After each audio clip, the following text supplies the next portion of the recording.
They may stand side by side on many an important issue, though they probably differ on one viewpoint.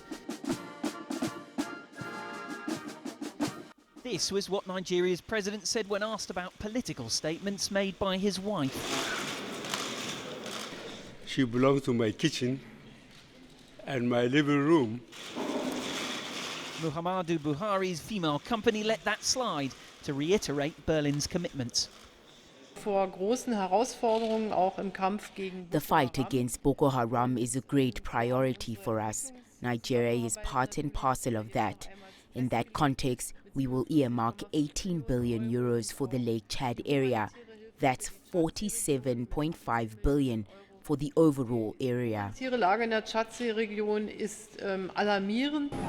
Buhari's election victory was greeted with a wave of international optimism last year that saw him hosted by the G7 in Germany and welcomed to the White House. Since then, recession has threatened to punch holes in some campaign promises, but not, said the Nigerian president, when it came to fighting Boko Haram militants.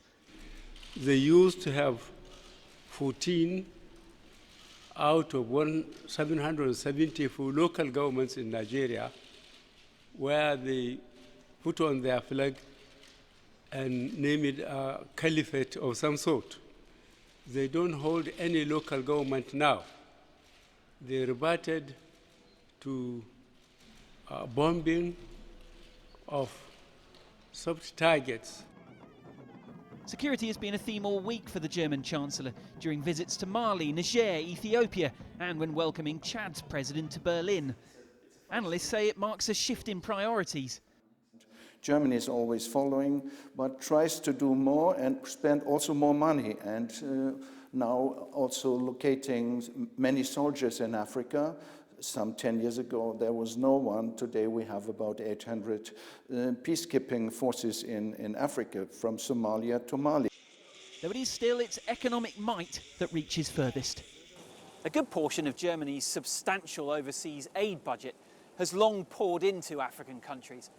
But now, with the threat of terrorism, with the flow of refugees towards Europe, the Chancellor is broadening her focus. Guy Henderson, CCTV, Berlin.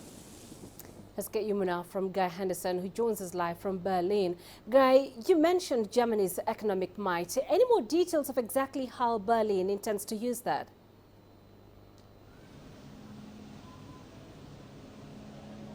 Well, I've mentioned briefly in my report there, Germany has the third largest overseas aid budget of any country in the world. That increased in 2016 by its largest margin ever in the history of the German Federal Republic. And the Chancellor spoke today not so much about that money going towards basic humanitarian aid, but more towards things like vocational training in Nigeria, towards a big business park in Ethiopia. But it's not just humanitarian aid and coming out of that overseas development budget from the government. It's also about private investment. President Buhari spoke about how there are some 600 German companies currently operating in Nigeria. Germany is looking to expand that, not just altruistically, of course, because there are business opportunities there.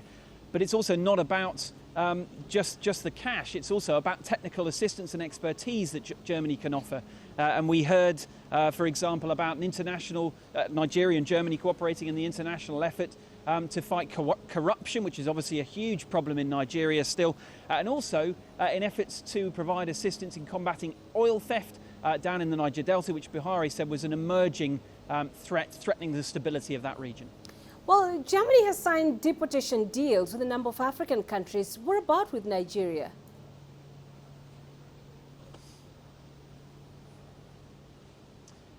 Well, what was spoken about today only briefly was the idea that that Nigeria wants to go potentially one further to a more ambitious EU-wide deal along the lines of the deal that the European Union struck with Turkey, whereby basically Nigeria agrees to take in and shelter more refugees closer to conflict zones in Africa rather than having them cross the Mediterranean into Europe.